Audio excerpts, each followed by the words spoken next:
Hey guys, part three. All right, let's continue this on because this is getting to be a pretty long presentation. The don'ts of leadership. Uh, don't keep the production mindset. One thing that Seth does talk about in the book quite a bit is the ability for one to be able to go from a production mindset, working as a production person, into a management type mindset. Which is really about um, kind of being a lot more analytical, being able to take a step back and let everybody do their job, watching, making sure that all the best practices are in place, managing culture. It is a very different mindset to have when you're moving from a production role to a management role. Um, don't help to create false perceptions.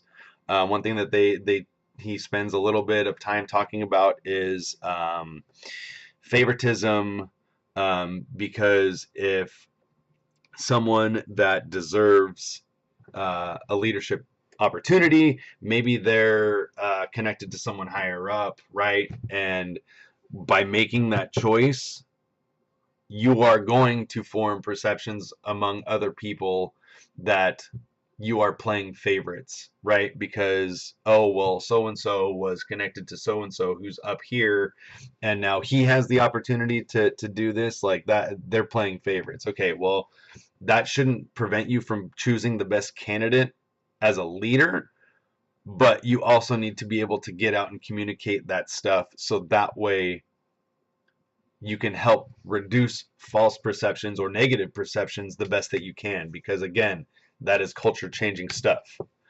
um, don't support negativity. That I feel like that's pretty self-explanatory. Negativity is like fire. Once it gets a little bit of support, it spreads like crazy and it spreads fast. So I think that that's something easily uh, avoided by constant communication and by positive support.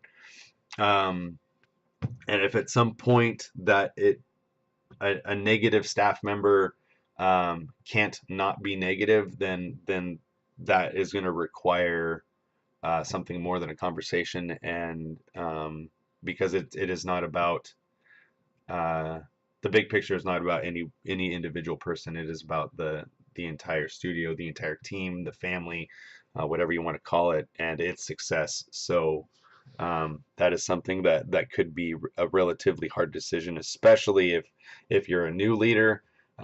Those kinds of conversations can be really awkward if you're not used to confrontation or coaching. Um, don't get tunnel vision, like we talked about on the do's. Um, by making yourself available, you get tunnel vision. You can miss a lot of things when you're managing. Typically, there's not just a very small scope of things that you need to be aware of.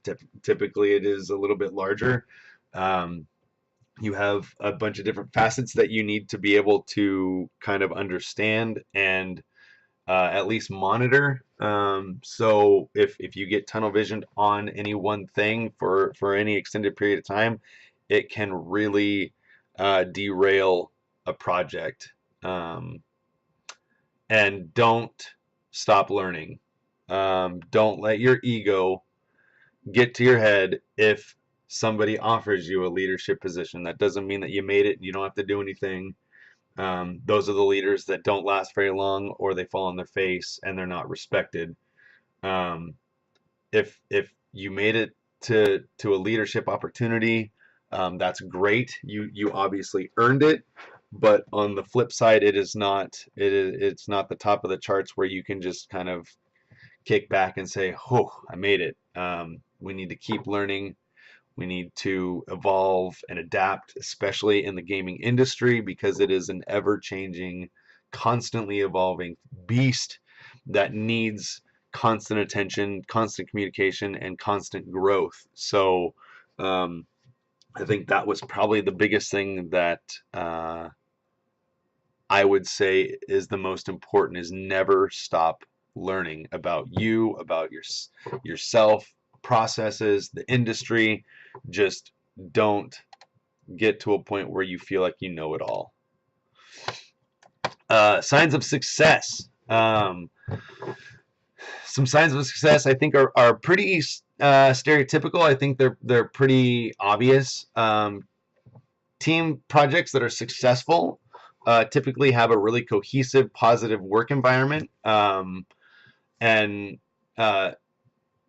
when you talk about your studio morale, the morale of the people that you work with, if it's high, typically that's the sign of successful leadership. Trust and relationships are strong. We don't trust people. We don't have good relationships with people if they're not managed properly. If there's no respect, if there's disregard for one's person, that all that leads to very negative things that you would not trust and you would not maintain a relationship with. So strong leaders create an amazing environment. Staff retention is high.